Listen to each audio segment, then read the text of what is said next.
Hey guys, it's Dush and Lucky from the SBP podcast, and today we're going to be exploring everything that you need to know about content and preparing for 2020. We've been planning for the last probably 2 to 3 odd months on what we're going to be doing with our content, our marketing. We've revamped our website. We're good to go for January. We've been looking at our content, and this is all our kind of stuff, right? So how about we explore that topic? I mean, I know you wrote this whole thing, but let's look at this for our clients and you know, people that we're usually working with, marketing managers and people like this, on what they should be looking at, right? So, first thing is, you know, everything starts off with goals in mind, right? So goals is probably one of the biggest things when it comes out for, you know, when you're looking at what content to do, you know, coming up for next year. Goals is probably the biggest one to look at, right? Yeah, definitely. I think it comes back down to the core of what marketing is, and it's to be driving sales. And if you don't have goals set in place, then really how can you ensure that marketing is achieving what it needs to be achieving to drive those sales? So it's not purely also just like the sales figure. Like the other things that I guess go further up the funnel is how many people are you getting in the door or to your website? How many people are, or how long are they spending looking at those products or on that website? And how many people even know of your business or your brand?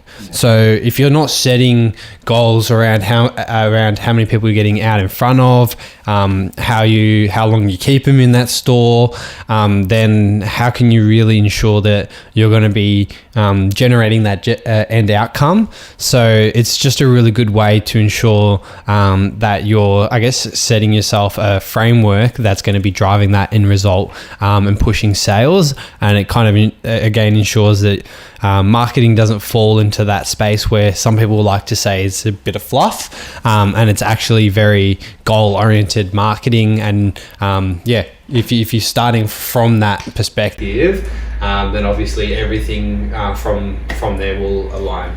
Yeah, 100%. I don't know if I've got this right, but I think when you have a good goal, you could usually make a sentence out of this goal. And what I've seen in the past is, like, say you want to have X amount of customers, the way you should talk about this goal, the way you should set it in place is, our business wants to see 1,000 people visit our website by smart goals. Yeah, smart goals. I think that's what I'm going on about. Yeah. So if you could summarize your goal down to something along the lines of that, you know, what you're going to do and when it's going to be achieved, that you're very likely looking at your goals. So being specific, you got to have a number.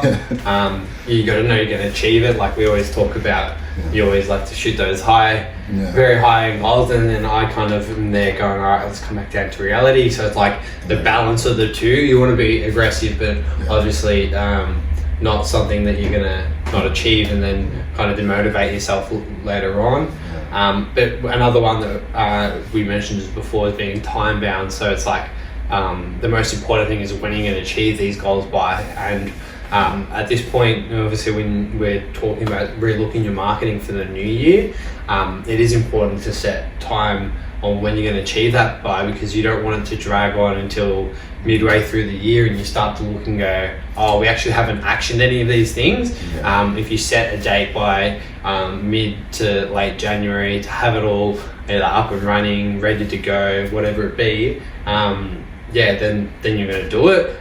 Really, if you just say these are a list of things, you'll go back into your everyday workflow, and that'll just get pushed off.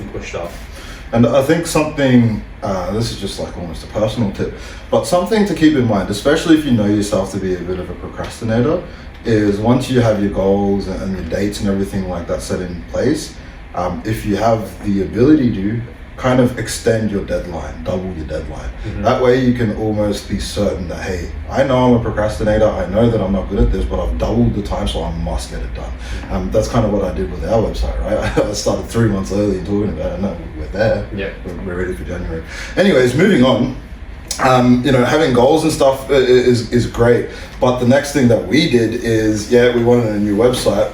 And we went back and looked at every single thing in our existing website. We looked at all the content in there. I think a large part of it was you looking into all the, the content side of things and everything like that. And just basically auditing the content, right? Yeah. And that's the next. Ooh, you got some music happening. It's someone's birthday for you. Anyway, auditing content. So, Lockie, what's in your mind best practices for looking into this area when it comes to marketing? What I think, like, I mean, when it comes to auditing content, it's just simply about understanding what you've created, what you've got, I guess, at your fingertips. Mm-hmm. So things like videos, web, like landing pages, it's always just good to know and I guess do an assessment of if you have those tools of when you're selling a particular product, do you have a website landing page specific to that product that you could send them to, or a video or whatever. So it's good. Yeah, it's just good to, I guess, do that to, I guess, because throughout the year, you're creating so much content. You might actually forget sometimes that you have a piece that could be perfect to begin attaching to emails or something like that. Yeah. And then the next stage is starting to review, how we were saying before, that journey of people staying in the store, getting to the store, or even hearing of your business. And that's called the customer journey, or the marketing funnel. And just checking each stage. So from awareness through when they're investigating and considering your products, to when they're converting, have you got something set up for each of those stages? Where are they first hearing about you? Is on social media? Is it through SEO? Are you doing paid advertising? The next stage, what kind of information or how are you engaging them when they actually come to the website? Is that the, I guess, primary point in when they're purchasing, or are you bringing them into the store? And how are you engaging them there? And then other things for like conversions, like we've just obviously created our strategy pages where we allow people to have strategy sessions and talk about their digital marketing with us. So that's a great point in conversion, and it's just about creating that point so that people can convert. Yeah. Sometimes people simply have gaps in these journeys. So people go through their whole site and love everything, but they haven't got a page where they can convert their visitors. So it's good to just, I guess, do the audit for one, to know what you've got at your fingertips, and then two, just to check if there's any gaps throughout the customer journey that you could improve on, and I guess areas that are needing a bit more attention. Yeah. I think, you just gave me some things that we did recently. Two big ones that popped up for us was in looking back in our website. By the way, if you guys are already onto it, or if you haven't, check out Google Search Console, get your website set up on there, because you can actually see what volumes of traffic you got coming. It's similar to Google Analytics, but more based on search terms, where it tells you what words people are searching to discover your website. So if you're auditing and having a look at an existing website, going into a new website, you can at least understand what pages people are looking at. And in doing that, we discovered that, hey, traditional versus digital marketing pros and cons, an article that you wrote a while ago was ranking pretty well as number one. And that led us on to make a new podcast, led us to carry on that blog to the new website, and a couple of things like that. Similarly, going through some of our Facebook content, I found a process video that talks about the stages of making a video, stages of making content. And that was something that was just kind of sitting on our Facebook, not many views, maybe a couple of hundred views. Now that's been repurposed and getting sent with every single one of our proposals that's got anything to do with the video. It's like, hey, this is a value add to those people. So all that was just in simply doing an audit, just looking back at the content. You discover some awesome stuff about your business. So you're, I guess, looking out for other ways to, when doing the audit, repurpose, reuse, and I guess whilst evaluating how each of those pieces of content have performed, like that's another good thing is, just checking obviously the stages, if things are working for what they were made for, and then look for other ways to reuse them and maximize, I guess, the return on investment of that time that you put in to create that content. Before we move on to the next point, one last thing that I wanted to make a quick point on was Warren Buffett, I think, once said that you have to be ruthless on what you don't do as well as what you do. So something when you're looking at your content is be ruthless on what doesn't work and cancelling that out from your marketing if it's content that's not working for you. Yeah. So just keep that in mind as well.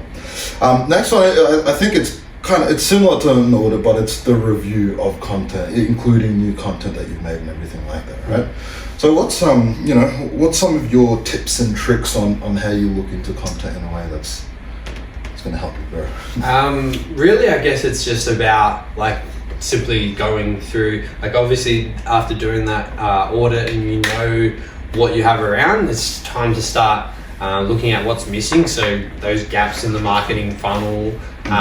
It could also be particular topics that so you're doing some research. You could find particular topics that your audience is actually seeking information on.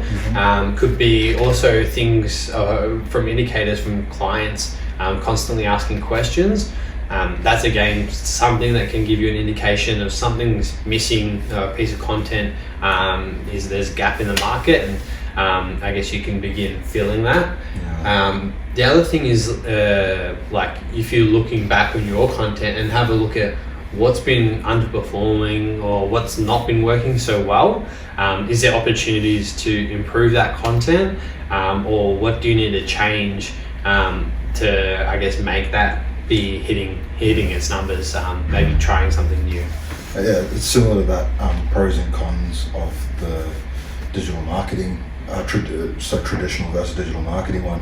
We saw that the blog was working well, so we made a video of it. So those are the type of things that you can start looking at.